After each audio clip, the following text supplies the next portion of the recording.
sá ẹlòmíì ń bí lẹ́nìí yóò gba òkì yóò tún gba tilé ẹlòmíì yóò gba búrẹ́dì yóò gba kàrà yóò gbé lọlé ṣe on the name of wípé bẹ̀jọ kú òkú jẹun òkú ni àwọn àbá àtẹ́jọ́kọ̀ òkú ni wọ́n èmi òkú cameraman òkú ẹ̀yin tẹ́ ẹjọ́kọ̀ òkú gbogbo ọ̀bátàngó ẹnjìníà òkú obìnrin inú wa òkú ọkùnrin òkú gbogbo wa lálọ́jọ́ kan.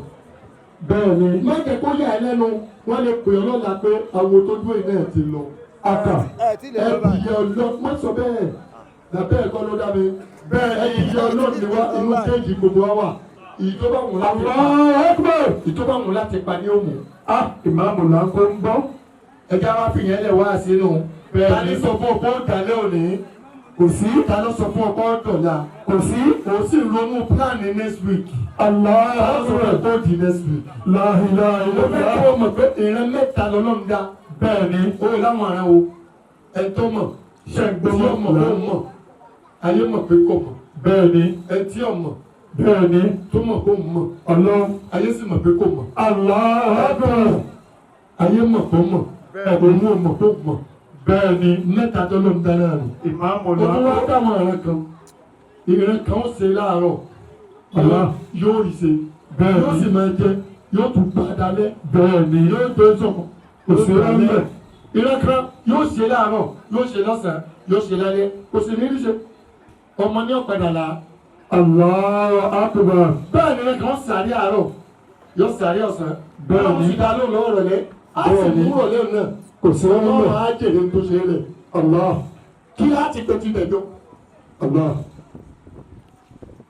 wèrè abiyamọ wèrè ọlọ́mọ Allah tó fi gbogbo ayé ẹ̀sìn ọmọ Allah gbogbo bí ti kó kìíní kó wọn kí Allah nígbà ọmọ náà wọn á tó bójú tí wọ́n tọwọ́ ti bẹnu tí wọ́n wò pé dáàdì ó kẹ̀ kó báyìí ọlọ́sìn ṣe tóun àtàwọn olùkọ́ lẹ́ẹ̀rẹ́ Allahu akbar. tóun ṣe ọlọ́run lọ́sọ̀ rẹ̀ ẹ máa kí mi wípé mo ṣe ọlọ́run ọmọ ṣe o Allahu akbar. òun tún mú dẹ̀jọ́ lọ láàrin wa ó sì jẹ́ ó ya wèrè gbogbo ọ̀nà tó wà ń bí ẹ̀ ní fojú sunkún ọmọ o. Àmín. nígbà tí dẹ̀jọ́ lásídẹ̀ǹtì kan nígbà tí ń lo gọ́ọ̀fù ní tí mo mọ̀ dáadáa kíní pílà tó wà lẹ́yìn jípa ńlọ́yọ̀ kí náà ti ń pè tẹ́ńtẹ́ táyà mọ́ ẹ̀ ńlọ́yọ̀ ó sì bá dẹ̀jọ́ wọ́n sì gbé dọ́sibítù màmá sì kú nílé.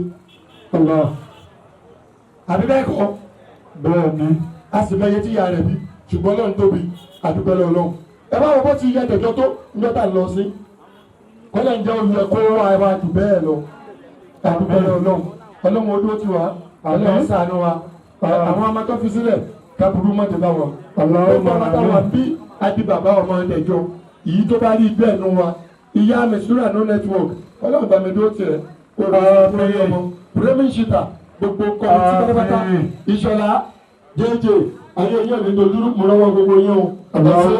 ẹ̀ ṣe bí wa ẹ̀ ṣara wa apẹ́kùtà làwa ti wá ilé kan náà láti ti jẹ wá kọ́lọ̀ ń bá mi dúró ti gbogbo yín. Thank you, God bless you all.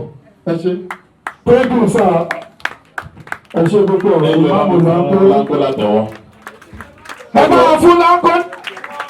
ẹjọ láàrin ìṣẹ́jú kan sí méjì ẹjọ yẹn àfa ẹ má bínú. ẹ má bínú ẹjọ. àtòkà kìíní ìpadà sọ́dọ̀ yìí tẹ máa bẹ̀rẹ̀ ṣùgbọ́n irú nǹkan báyìí àmì náà ló jẹ́ fún wa gbogbo ẹni tó wà ń bẹ̀ náà là ń láti recognize ẹjọ lórí Ọlọ́run so láàrin ìṣẹ́jú méjì sí mẹ́ta ẹjọ ẹja sáré sí afáfá ní ìdúpẹ́ lọ́wọ́ Ahmed Properties wọ́n gbìyànjú wọ́n dúró tì wá látìgbà tí ọ̀rọ̀ ti bẹ̀ lẹ́ẹ̀kan ṣe bá ń fún láńkó látẹ̀wọ́ fún wàásù tó ṣe it's a beautiful summer torí pé láńkó ló ṣe láàfin mọ̀ owó nǹkan tó ṣe yọ àbá ẹsẹ̀ sínú kíní owó dé ẹlòmíì. ní báyìí a fẹ́ mọ ta ni Dẹ̀jọ Abdulrahman Adékúnlé Mákindé who is Dẹ̀jọ Túnfúlù. yes. ìjókòó sí ni mo wà. tó bá ti mọ̀ pé kì í ṣàyẹ̀ ìgbà náà lónìí wọ́n ń wojú sáàyè ẹ̀. ẹgbẹ́ sẹ́nu. Hello, ẹ káàsán. Salamu alaikum. Bọ́dá tí wọ́n jẹ́ èèyàn tó dá sí mi gan. Ọjọ́ Mọ́lẹ̀ àyè sọ̀rọ̀, ọkọ̀ tí ìsà sọ nípa ọ̀rọ̀ wọn lọ. Nítorí náà ọjọ́ bó ṣe ó jẹ́ ìbànújẹ́ ọ̀rọ̀ sí mi. Èmi gbé pẹ̀lú wọn ni láti lẹ̀ pẹ̀lú mú ká.